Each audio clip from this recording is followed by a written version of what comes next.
Raya pertama dengan keluarga, ayah bonda maafi kita. Adik-adik senyum selama sarung ada, duit tak ada. Raya kedua dengan saudara, maklum makan Fatimah Uda. Yang tua sembang kesalama, yang muda ngajak diri aja. Raya ketiga ke rumah kawan, bekas murid satu tingkatan. Terhibur hati tak dapat bayangkan, Rio macam pasar ikan. La la la.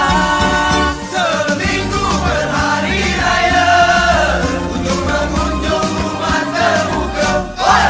Jalinkan kasih sesama, kita lupakan saja sengketa lama. Oi! Oi! Oi!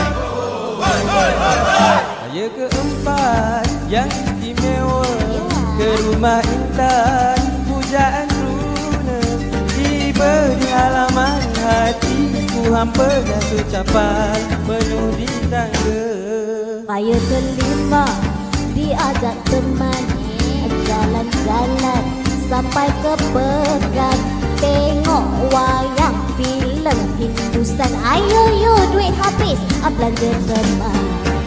Raya ke-6 rumah tok ketua, harapan nak duit raya.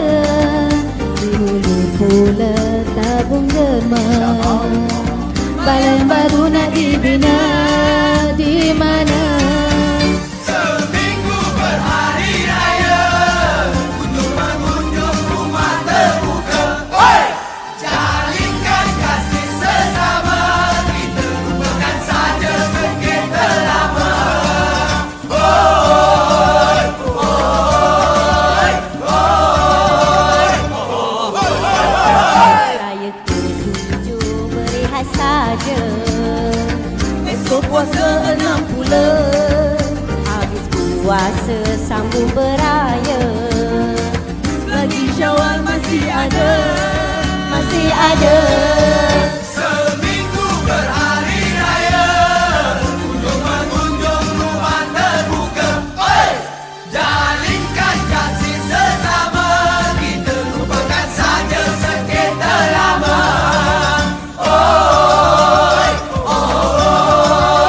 Oi!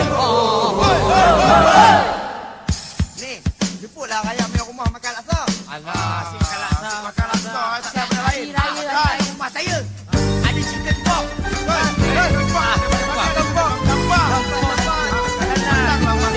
Masalah rumah saya kuih macam saya kuih ada. Kuih tiaw.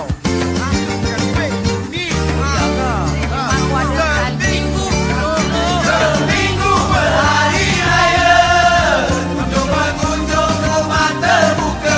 Oi! Jalinkan kasih sesama, kita lupakan saja sengketa lama. Oi! Oi!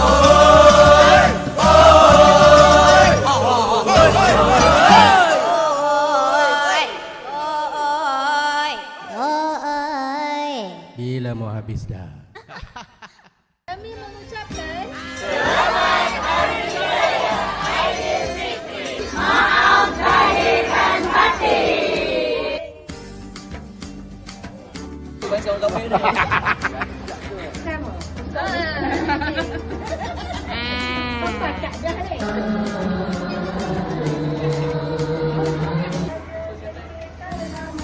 bagian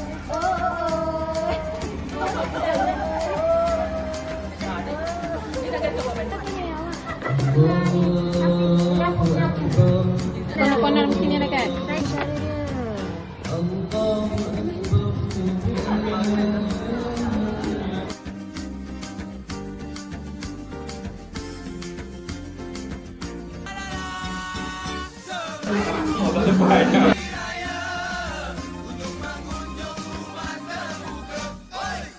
Jalinkan kasih sesama, kita lupakan saja sengketa lama.